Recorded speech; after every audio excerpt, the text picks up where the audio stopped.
Hi everybody, I'm Cassandra from Craftably After, and welcome to a little crochet chat. Now my last video was all about my knitting journey that I kicked off this year, but this video back to the big crafting love of my life, which is crochet. Now I've got a few random projects to share with you.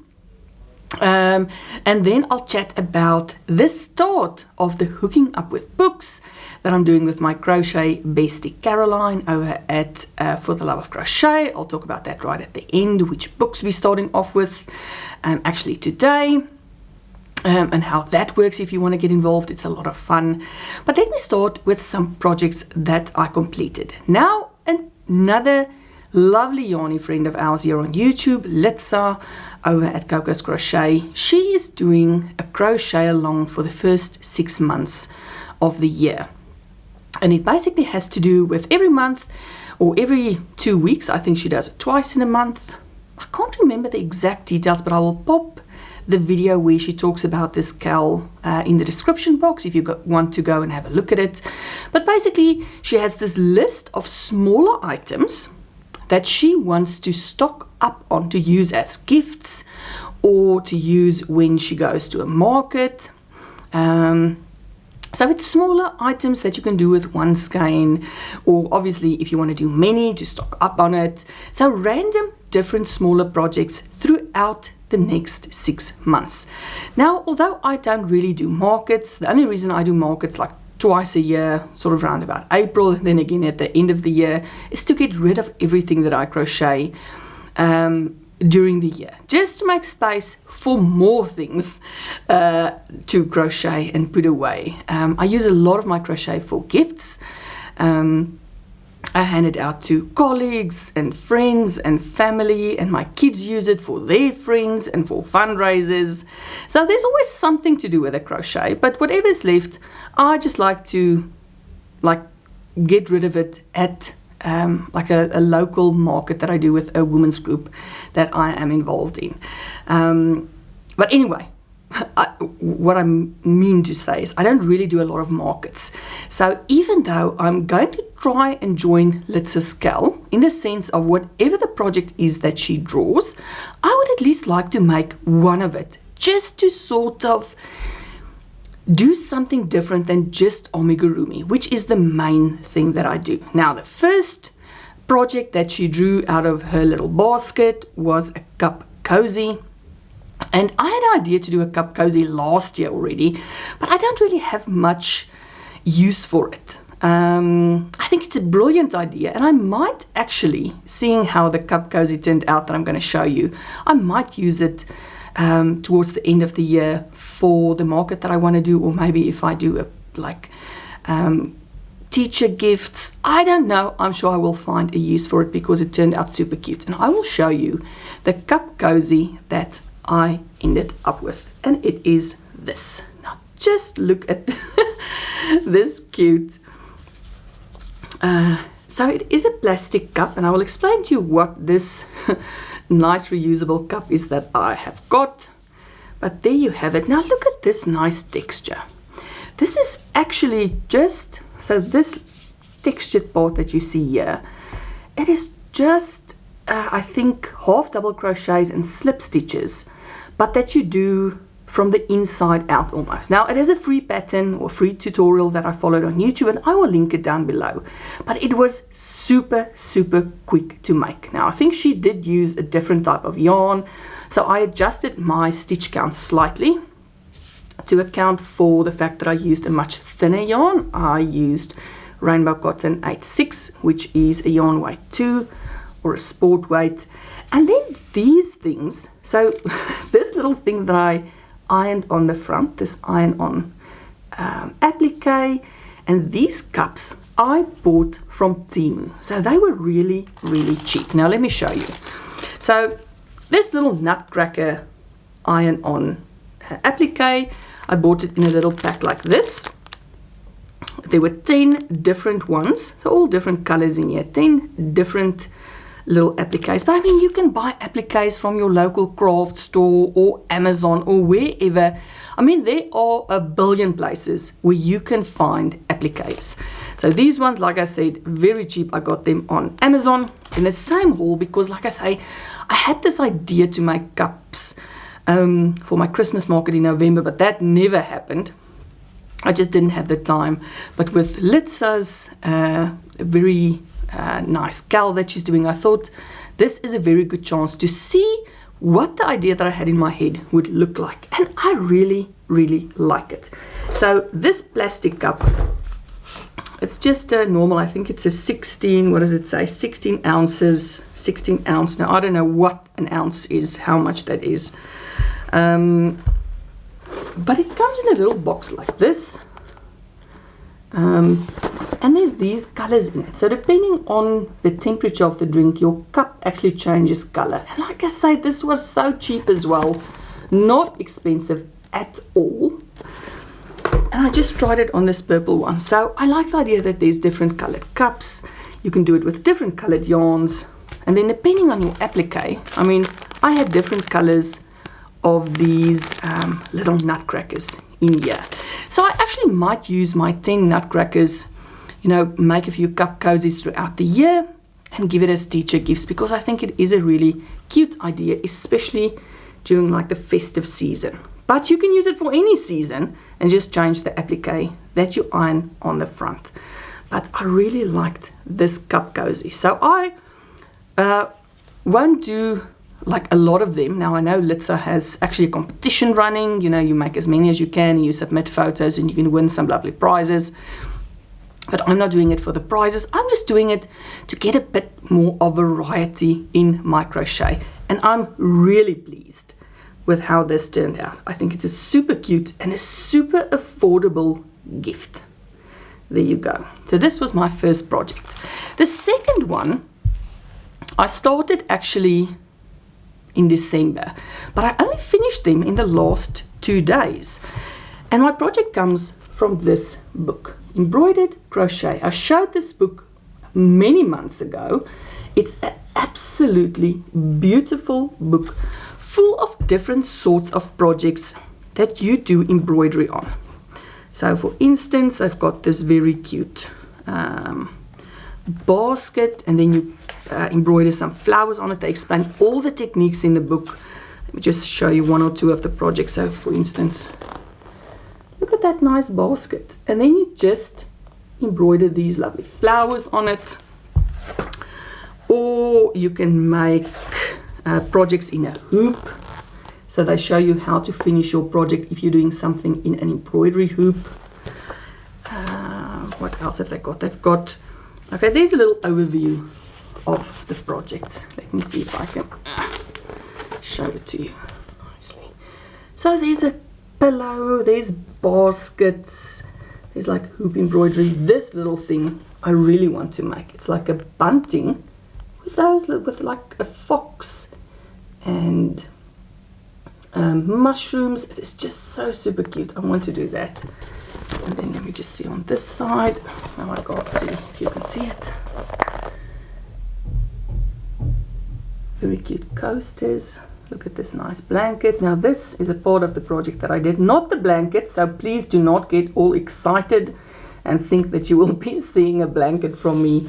But these projects are just really, really nice. So I highly recommend this book, and I'm going to show you what I decided to make. So I knew from the start that I wanted to use the images from that blanket because it incorporates cross stitch. So you make various squares and you cross stitch. I mean, they've got various little birds and plants, you know, the charts for the cross stitch in the book. So I love the idea, but I knew I was not going to do a blanket. I'm not a blanket person. So I decided actually to make coasters of them. So I crocheted up a few squares. Now I'm not done with all of the squares. I did complete 2 of them, and I will show you what they look like. So this is my one square. And then look how cute that little cross-stitched bird on it looks. So obviously the closer it is, you can't see it as nicely as when it's a bit further away. But just to show you, it is so easy to cross-stitch on crochet, and these are just single crochets back and forth. Now I made my little square in the Rainbow Cotton 8/6, which is the sport weight yarn, and then on this one I did the cross stitch with my fingering weight Rainbow Cotton, but I mean they would still, it didn't give me a nice full look as it does in the book. So I thought, okay, I'm going to try my second coaster using the same yarn as I did for the square. So instead of using the Rainbow Cotton 8 for the fingering weight yarn to do the cross stitch, I did my second one using Rainbow Cotton 8/6. Now it is a little fuller, but still not quite the right look. But I mean, I think it is absolutely adorable. Now you can imagine if you do an entire blanket, it will look amazing. But for my purposes, I mean, the coasters that I've got downstairs, and I love making coasters, they are just worn out. Like, we use coasters quite a lot in our house. And it's time that those are chucked out and room is made for some new ones. Now, all I did was I just glued, or you can sew if you want, some felt. At the back, you can even, if you want to crochet two pieces, like crochet a second plain piece and just, you know, crochet them together, you can do that. But this part will just be on the table, a bit of extra protection, and of course it hides your cross-stitching threads at the back of your work. But this was a lot of fun to do, and it's not massive pictures, so it goes really quickly. I was listening to some audiobooks, and I did these over a couple of evenings. So this very small one I actually did last night. It took me one evening. This one I did in between projects. It took me about 2 evenings. But I love it. I highly, highly recommend this book. So, you know, it's just nice to do some different projects. Now I want to show you that they've got this cute mushroom bunting that you can do. I mean, look at how adorable that is. So this mushroom bunting, really, really nice. But the one I want to do is the, what's it called? Something like a forest woodland pennant garland. So it's also cross stitch, which I think is why I want to do it. But I mean, look at this nice garland. And then you've got those little animals, and you've got an acorn and a mushroom. It is just fantastic. I love it. I think this will look beautiful in a craft space, and I'm sure it will take next to no time to whip up. So I'm going to try to make a few of these squares, and I will show that to you probably in a video coming up very soon, because I really, really enjoyed this little project. All right, so that's the second project I've done. The last one, we cannot end another video without a bear. So here we go. I made another bear. Now I will pop the link to this pattern down below. I've made this bear several times. You will recognize him as the same pattern I did for my Tubby, Travels with Tubby, the bear that I took with me when we went to Paris last year. And actually, Travels with Tubby is going to be anywhere I go outside of the country on holiday. Tubby will go with me, and I will share some photos of Travels with Tubby. But this one I just did because I really enjoy this pattern. It whips up really quickly. This one was done with Rainbow Cotton 8/6, my sport weight yarn, a 2.5 millimeter hook. I think I didn't mention on this one, even though I did the sport weight, I think I used a 3 millimeter hook on this one. And for making these little squares, I did also a 3 millimeter. But I'm going to try it, actually, when I do the triangles, I'm going to try it with my 2.5 millimeter.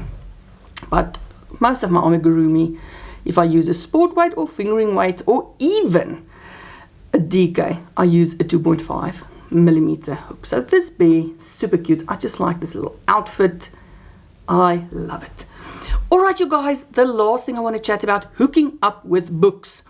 Caroline and I had a poll, each of us on our community tabs, asking you guys to vote on the first 3 books that we're going to do for the first part of the year.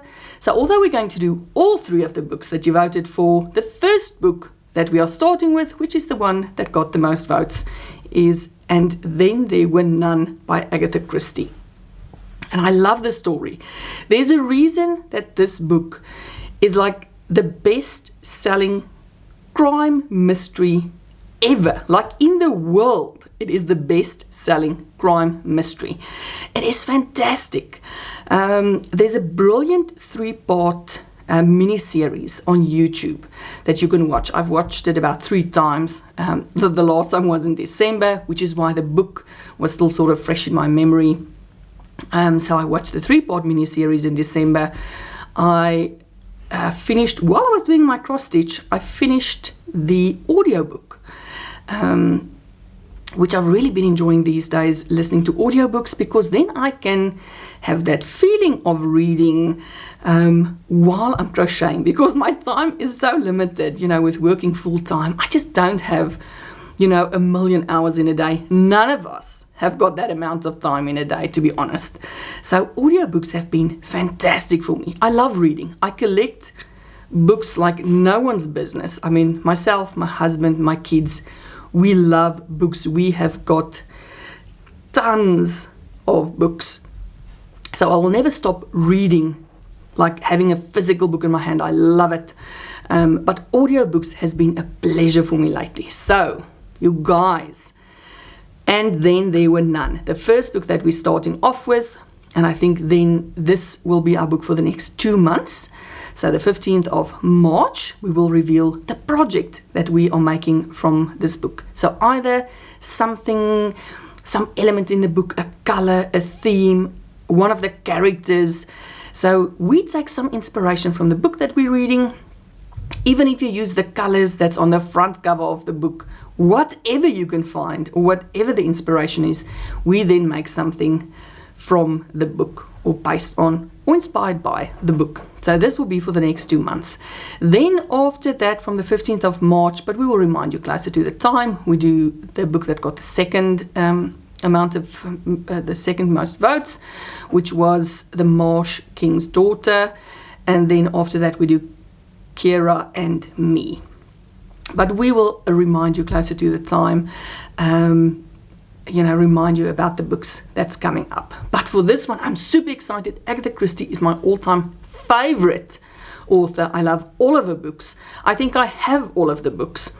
I've read probably like the vast majority of them. There are still Agatha Christie books that I have not read, but I am making my way through them. But I'm super excited for And Then There Were None. So let me know who of you guys are going to join us. I know there's always a lot of you joining us for hooking up with books, even if you just read and you don't make the project. But many of you also do projects for the book club, and we love it when you join in. So that's it about the book club. I've shown you my projects. Hop over to Litsa's channel to get more info on her lovely Cal that she's doing the first 6 months of the year. And as always, you guys, I've loved chatting to you. I'm very slow on my comments. I do apologize. I do read every single one of them. As soon as there's a heart, if I put a heart next to your comment, you know I've read it. I do eventually make it through commenting back to all of you, because this is what I enjoy from this community. I like your suggestions. I like your ideas. I mean, you guys suggest YouTube channels to me, books, patterns. I love it. It's fun to be part of this community, and I know you guys enjoy it as well. But that's enough talking for now.